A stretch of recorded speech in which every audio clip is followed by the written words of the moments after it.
Assalamualaikum warahmatullahi wabarakatuh. Kami dari kelas 9 Putri akan menampilkan drama asal-usul Pulau Komaro dari Sumatera Selatan.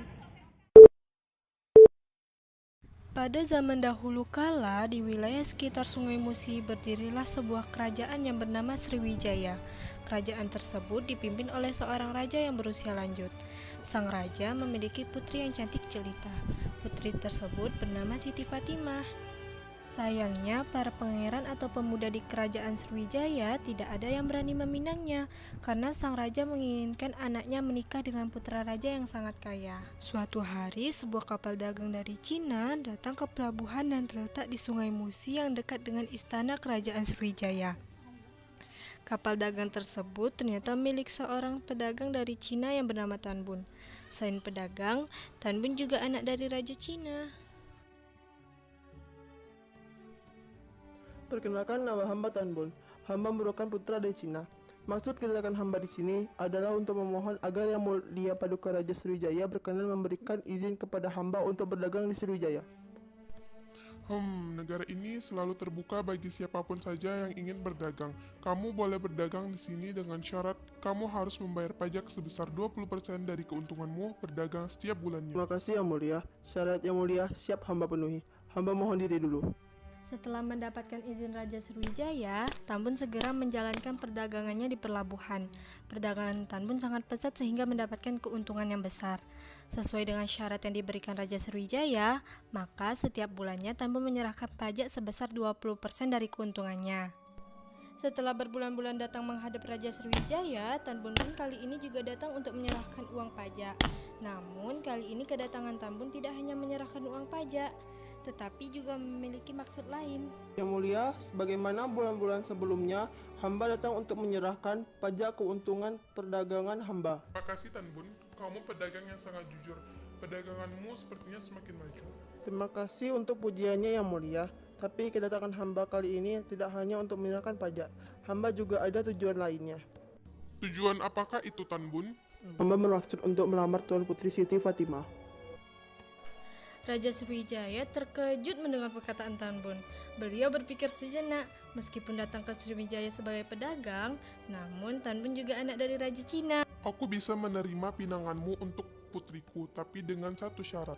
Apakah syaratnya Yang Mulia? Kamu harus menyiapkan 9 guci berisi emas sebagai mas kawinnya. Tanpa berpikir panjang, Tan Bun segera memenuhi syarat yang diajukan oleh sang Raja Sriwijaya. Setelah mengirim surat ke ayahnya Raja Cina, sebuah kapal yang mengangkut 9 guci emas berangkat menuju Sriwijaya. 9 guci tersebut ditutupi dengan daun sawi agar keberadaan emas-emas tersebut tidak diketahui oleh bajak laut. Bahkan guci-guci tersebut disimpan di ruang kapal yang tersembunyi. Kapal yang mengangkut emas tersebut akhirnya tiba di Sriwijaya.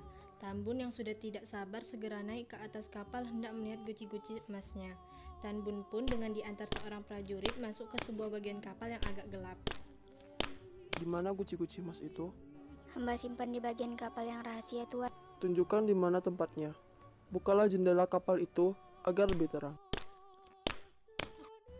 Nah, sekarang lebih terang. Mana guci-guci emas itu? Itu tuanku, semua guci emas tersebut ditutup oleh kain berwarna putih. Baiklah, sekarang keluarlah. Aku akan memeriksa guci-guci emas itu. Tan Bun segera membuka kain putih yang menutupi guci. Namun, alangkah terkejutnya dia setelah melihat guci-guci tersebut. Yang aku minta adalah emas. Kenapa yang dikirim sayuran busuk ini? Apa kata Raja Sriwijaya jika yang dikirim ternyata hanyalah sayuran busuk, bukan emas? Sungguh aku sangat malu pada Raja Sriwijaya. Pasti sangat terhina. Karena tertekan oleh perasaan malu, Tan Bun tanpa berpikir panjang tidak memeriksa terlebih dahulu. Ia segera melemparkan guci-guci tersebut ke dalam Sungai Musi. Ketika mengangkat guci terakhir, Tan Bun tersandung dan guci tersebut jatuh hingga pecah. Tan Bun seperti tidak percaya dengan apa yang dilihatnya. Di bawah sayuran yang busuk tersebut ternyata tersimpan emas. Tan Bun segera naik ke geladak kapal dan berbicara kepada prajurit pengawalnya. Pengawal, kenapa kamu tidak bilang bahwa emas-emas itu ditutupi oleh sawi dan aku sudah terlanjur membuang 8 guci? Maafkan hamba, Tuan. Sudahlah, ayo kita menyelam dan kita ambil 8 guci emas itu. Tan Bun dan prajurit segera melompat ke dalam Sungai Musi dan menyelam. Sementara itu, Siti Fatimah yang diberi kabar tentang Tan Bun yang menyelam ke dalam sungai menunggu calon suaminya tersebut di atas kapal. Hari semakin sore, namun Tanbun dan pengawalnya belum juga muncul dari dalam Sungai Musi. Dayang, selama ini kamu sudah menemaniku kemana saja aku pergi. Kamu selalu mau mengawalku. Namun kali ini aku akan menyusul calon suamiku menyelam ke dalam sungai. Kamu tidak perlu menemaniku lagi. Doakan saja semoga aku selamat. Namun jika suatu saat nanti ada tumpukan tanah di sungai ini, berarti itu kuburanku. Belum sempat Dayang mencegahnya, Siti Fatimah sudah melompat ke dalam sungai. Dayang yang setia itu menunggu sampai malam tiba hingga keesokan harinya. Namun Siti Fatimah belum juga muncul. Dayang melihat gundukan tanah muncul dari dalam Sungai Musi. Itu artinya Siti Fatimah telah meninggal dunia. Gundukan tanah tersebut lama-kelamaan berubah menjadi sebuah pulau.